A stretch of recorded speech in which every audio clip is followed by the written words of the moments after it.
Pokemon Korea is back with a unique jumbo card set, but this time highlighting Dark Terra Charizard EX. We've seen this promo previously in a collection box in English and in a Lunar New Year special gift box from Taiwan and Hong Kong for Year of the Dragon. However, in Korean, we get this Charizard EX promo both in its usual size and also in jumbo card form. Even Charmander and Charmeleon get some reverse holo spotlight in this special set. And if you feel like displaying the jumbo card, thankfully this product comes with a card stand specifically for jumbo Korean cards. If you didn't know, jumbo Korean cards are slightly larger than English jumbo cards. But what also makes this a substantial gift box are the 20 booster packs it contains. 5 Supercharged Breaker packs, 5 Stellar Miracle packs, 5 Mask of Change packs, and 5 Battle Partners packs. Quite the random assortment, but there are a lot of iconic special art rares and also art rares to pull from these sets. If we don't end up pulling anything good, at least we have some cool promos.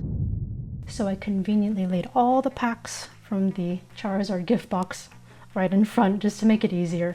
Also, I have to say, I think it's a great box to have if you just want to open a variety of packs without getting a whole booster box, or even just for display purposes. It's a very impressive, tall box as well. You don't usually see a lot of jumbo cards come from Korea, especially, so honestly, I think a very unique item. I just think it should have been released maybe a little earlier when Ruler of the Black Flame came out. A little bit late in my opinion, but hey, these are very iconic sets. I'm very excited to open each of them, and we'll go through what we can pull if you guys missed out on this. So we'll start with Mask of Change. So this is part of Twilight Masquerade in English. You can pull all the different Ogre Pawn Mask special art rares. There's also Carmine and Kieran if you played the Teal Mask DLC. I kept calling this set Teal Mask back then, interestingly enough. Also no card trick with the Korean packs. They are printed in Korea, different card quality from Japanese and English, so you guys keep asking me about the rip test. They're not going to be the same. It's really its own card quality, especially when you just touch it. You know, I want to get rid of this fear that Korean packs are fake. Just because it's from Korea doesn't mean it's fake. You know, these Asian bad stereotypes aren't all necessarily true.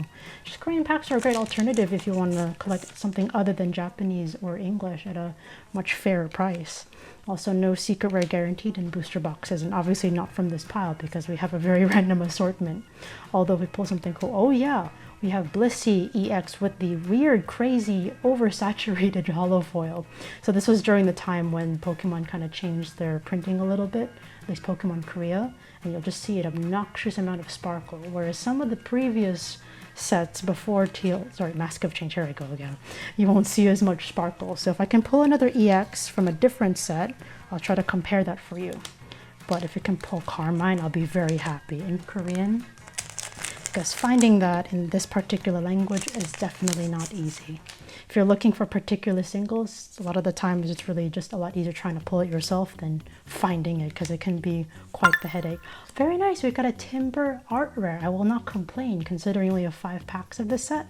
Very nice. I like this angle. I'm not the biggest fan of Timber, but I definitely like this art style in this perspective. Very nice, by Yuriko Akase. Super nice. All right, let's sleeve that up. At least we got a nice pull from that set. So there you go, Mask of Change so far is quite nice, an EX and an art rare.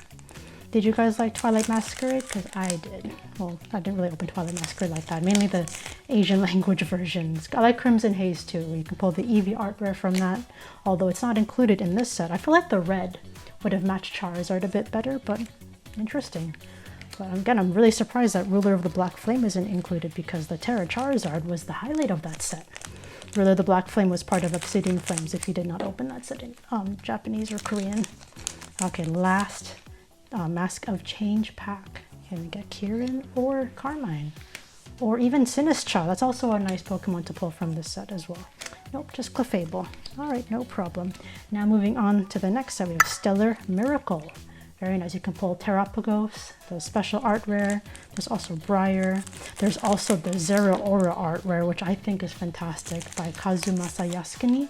Very nice comic-y 80s comic-like style. It's just very vibrant and dynamic. If you can pull it, I'll be very happy. Okay, we got an art rare, not Zero Aura, but we got Turtonator. This is actually quite nice. This is by Yukihiro Tada. I think they illustrated also a pincer art rare, if I'm not mistaken.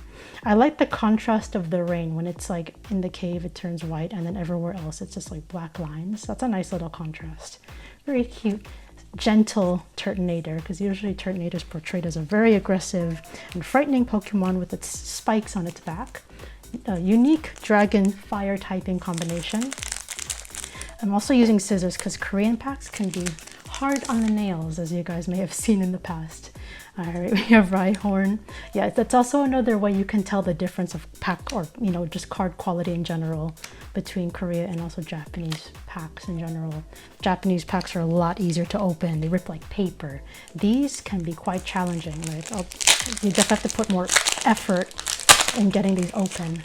And sometimes there's a bit of risk, maybe bending the card, and I tried to avoid that. I have Hoot Hoot. Also, yeah, by Yukihiro Tada, same artist as the Turtonator artwork we just pulled. We have Buffalant. Ooh, a very intense headbutt there.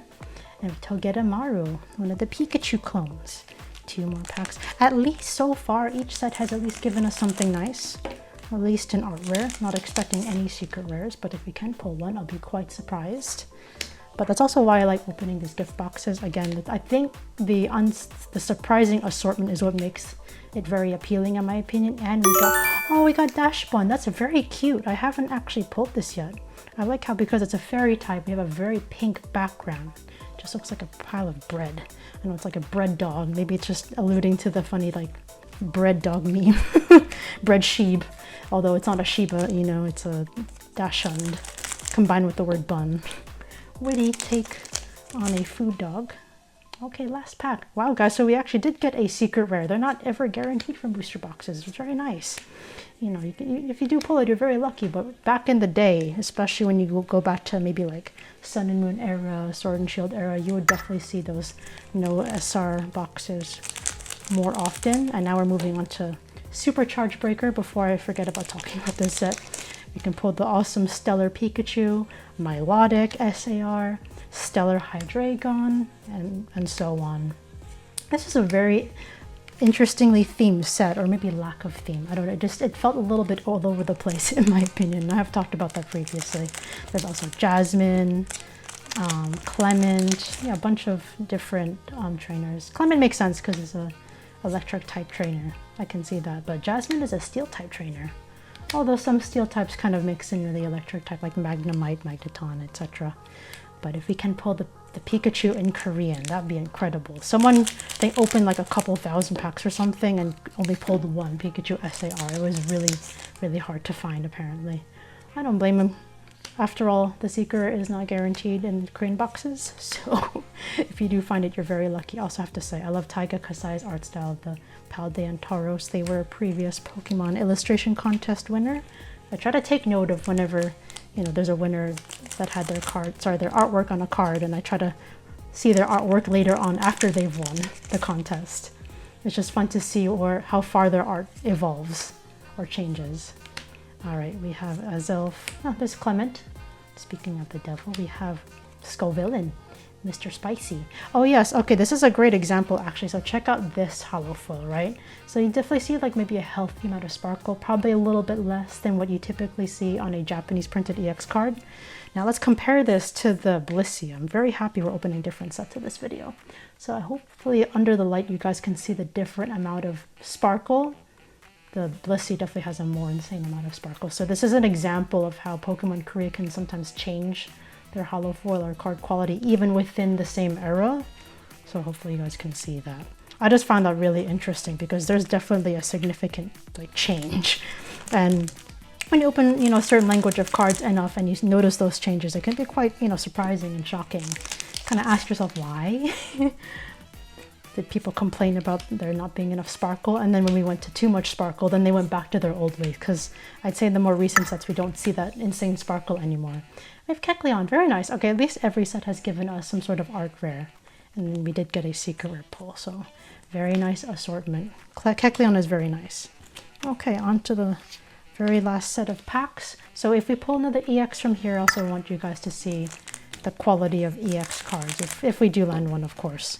It's just fun to kind of compare them across the different sets because these are from obviously different time periods. So Battle Partners, very fun to open. We have Floragato, Ornyarote in Japanese, Lotad. So a lot of the trainer pairings in this set. We have Lily's Clefairy as one chase. We have Hop's Zacian. We have Iono's Belly Bolt, En's Zoroark. Lots of really cool cards. And even the art rares are also nice in this set. Iono's Kilowattrel, En's Reshiram, very nice art, very artistic. Sometimes even I would even say some of the art rares are better than some of the special art rares. Ooh, we lucked out, guys. Okay, yeah, this one almost looks like an in-between. We have Lily's PP. PP is the Korean name of Clefairy. Yeah, this one almost looks like a hybrid of the two other EX cards that I showed you. So let's bring the Blissey back, yeah? Yeah, I'd say, I guess maybe on par. Very close. Yeah, there you go. So I'd count the Lily's Clefairy as more of the Insane Sparkle. But it's interesting because the Skull Villain came after the Blissey. So it's, as you guys can see, sometimes they just go back and forth. So here's another comparison of the EX cards. So weird. I don't know why Pokemon Korea do that. But hey, we got Lily's Clefairy. We got a Lily card. Very nice. If you can actually pull the special art rare. I actually did pull it off camera, but I would not mind pulling a second one.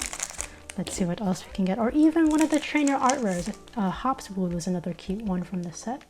We have Lily's Comfy. We have Hops Sandaconda, Bagon. Oh yeah, and Solomon's too is in the set as well. And we have Regirock. Good old Regirock. 2 more packs. But yeah, out of these 4 sets, comment below your favorite. And also, would you open this set for yourself for funsies if you want to revisit some of the older Scarlet and Violet era sets? If you want your own box, be sure to check out my web store, KrystalKollectz.com. I do have these available. I think it's great. Oh, wow. 2 secret rares in this video. Wow, with less than a booster box worth of packs. Another great reason to open one of these special sets. You have Brock's Scouting. Probably scouting for women because he's always flirting with them. Or either that or, you know, scouting for jelly-filled donuts that he loves so much, right? Okay, that's pretty cool. So another full art, another secret rare. Did not expect that from Battle Partners. He's in this set too. And then Misty makes an appearance in Heatwave Arena, which is coming out in Korea very shortly. Expect a video on that as well. Lovely Heatwave Arena. Korean Rockruff, very nice artwork there. And Sigalith. And Darmanitan, and ending this with Magearna. So that was a very nice walk down memory lane, although Battle Partners did just come out, but it was nice opening some of the older sets. So thank you guys so much for watching. Again, be sure to check out KrystalKollectz.com if you'd like to purchase Pokemon card products in different languages. Stay safe, everyone, and I'll see you in the next video.